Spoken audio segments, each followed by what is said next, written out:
Buenas tardes, compañeros, buenas tardes, maestro.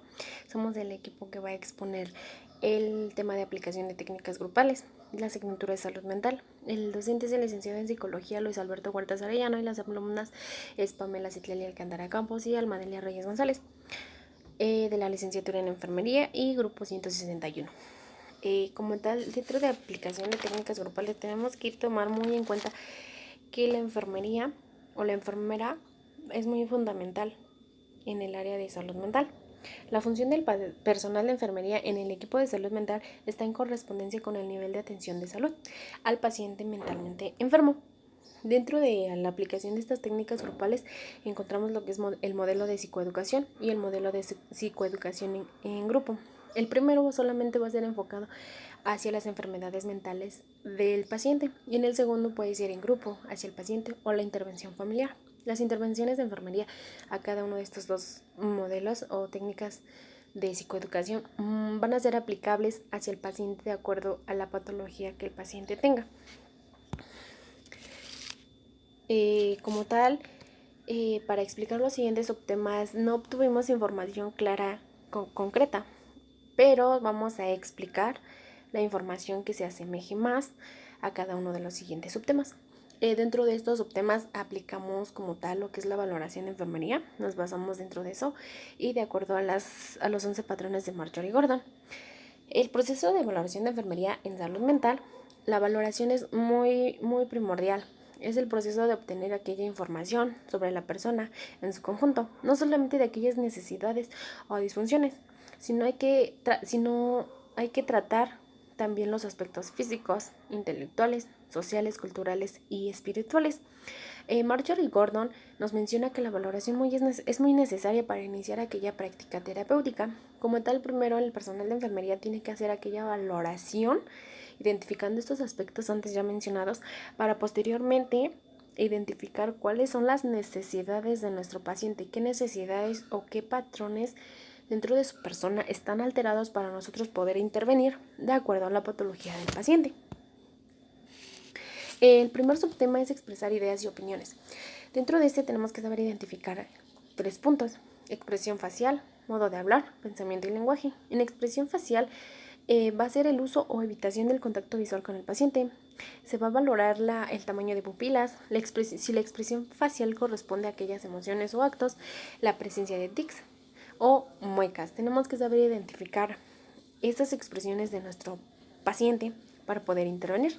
El modo de hablar se va a valorar o identificar como tal la velocidad, volumen y características anormales que el paciente refiera. Pensamiento y lenguaje.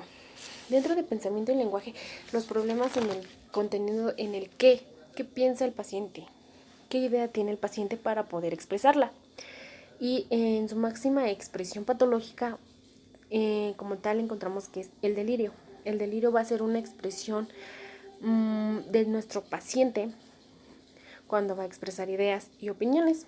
Como tal, hay algunas temáticas muy usuales. Las más comunes son las siguientes: la depresiva, delirio hipocondríaco, de ruina y de culpa; la persecutoria, persecución física; y la persecución psíquica, mística, actividad espiritual para conseguir la unión entre el contacto del alma con la divinidad; y de posesión, megalomaníaca. Esto va a ser el autoestima alto que lleva a la persona a sesgar, alterar o filtrarse de la realidad; o de grandeza, celotípica. Dentro de celotípica va a ser aquella persona o el paciente en su caso que va a pensar que su pareja va a ser infiel, y dentro de este aspecto afecta más a hombres que a mujeres. La erótica. Dentro de la erótica, va a ser aquella atracción placentera que aquella o alguna circunstancia va a ejercer sobre la persona. El siguiente subtema nos enfocamos como tal el patrón funcional 7 de Marjorie Gordon, que es autopercepción y autoconcepto. Este va a describir los patrones de autoconcepto y percepción del estado de ánimo. Dentro de autoconcepto, el autoconcepto que tiene una persona sobre sí misma, que va a incluir incluye 4 puntos muy importantes. Actitud de la persona hacia sí misma. ¿Cómo se va a tener la persona aquella actitud de sí misma, de su propia persona y hacia su valía? la imagen corporal que tiene sobre sí misma y el patrón emocional, el patrón de comunicación no verbal, postura y movimientos corporales, como contacto ocular. ¿Cómo se puede visualizar en la imagen que se encuentra? El patrón de comunicación verbal de voz y patrón del habla. Aquí cómo es que la persona se visualiza sobre sí misma, el cual lo va a hablar, lo va a decir, qué piensa, qué dice, qué ve, qué concepto tiene sobre su propia persona. De acuerdo a cómo el paciente refiere a esto, el personal de enfermería va a intervenir, va a realizar aquellas intervenciones. El siguiente es sentir y expresar emociones. En este caso no hay que considerar como tal el estado de ánimo o el afecto del paciente. En el estado de ánimo que se refiere al conjunto de sentimientos de la persona, que va a ser aquel factor subjetivo que no solo puede ser explicado por la persona lo que siente. Como tal, el afecto es la muestra emocional que hace la persona de su estado de ánimo. Es muy importante la observación de enfermería de salud mental, especialmente a pacientes poco comunicativos verbalmente. La enfermera puede deducir aquellos aspectos, posteriormente deberá confirmarlos, su estado de ánimo y guiar a aquella actuación terapéutica. Dentro de la comunicación de los profesionales de enfermería o el profesional de salud con el paciente, el afecto puede describirse en dos aspectos, en cuanto a la tonalidad y en cuanto a la adecuación del contexto. En el primero, el placentero si se caracteriza por su tonalidad agradable, el displacentero que sí va a implicar aquella tonalidad desagradable para el paciente. En cuanto a la adecuación al contexto, si es adecuado, el estado emocional coincide con la situación real, y el inadecuado, que no coincide con las circunstancias inmediatas de la persona. Como tal, el paciente nos va a referir, vamos a identificar aquellos factores o aquellas, en este caso, emociones subjetivas que nuestro paciente nos refiera, identificando estos aspectos en cuanto a su tonalidad y la adecuación al contexto, de acuerdo a la patología que nuestro paciente tenga. De igual manera, las intervenciones de enfermería van a ser correspondientes. El siguiente es reconocer necesidades y deseos. Dentro de necesidades y deseos como tal, implican lo que son 4 patrones funcionales de Marjorie Gordon, en los que nosotros recopilamos información y consideramos que es la más semejante a este subtema. Necesidades, dentro de necesidades, reconocer aquella necesidad de nutricional metabólico. Este va a pretender conocer el consumo de alimentos y líquidos de la persona en relación a sus necesidades metabólicas.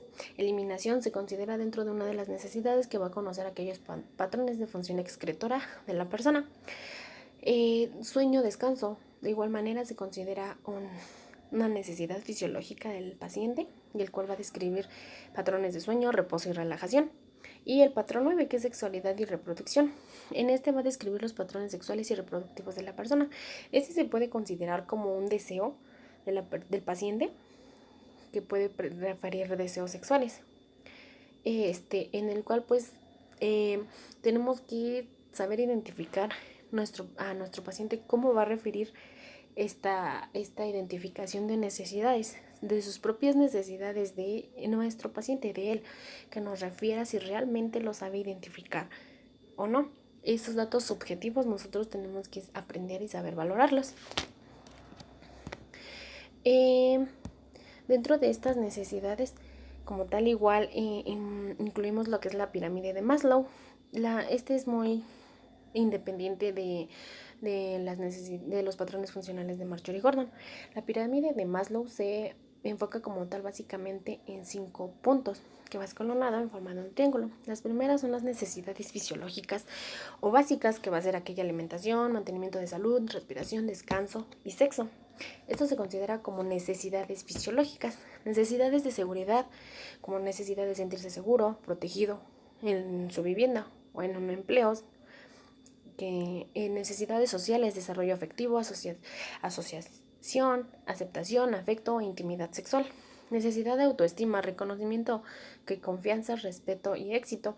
Necesidades de autorrealización, desarrollo del potencial Dentro de esta pirámide de Maslow, como personal de enfermería dentro de del área de salud mental, nosotros al estar en contacto con los pacientes mentalmente enfermos, de acuerdo a la enfermedad mental o la patología que nuestro paciente se encuentre diagnosticado, vamos a saber identificar, valorar qué o cuáles son las necesidades que nuestro paciente cumple.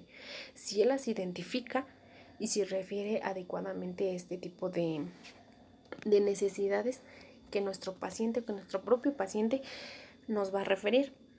De acuerdo a cada uno de estos puntos mencionados, bueno, estos subtemas mencionados, el personal de enfermería va a intervenir de acuerdo a cada uno de los subtemas ya explicados.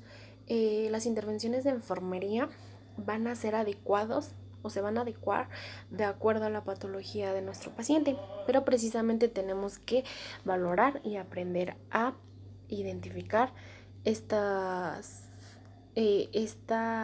contacto hacia nuestro paciente para posteriormente intervenir.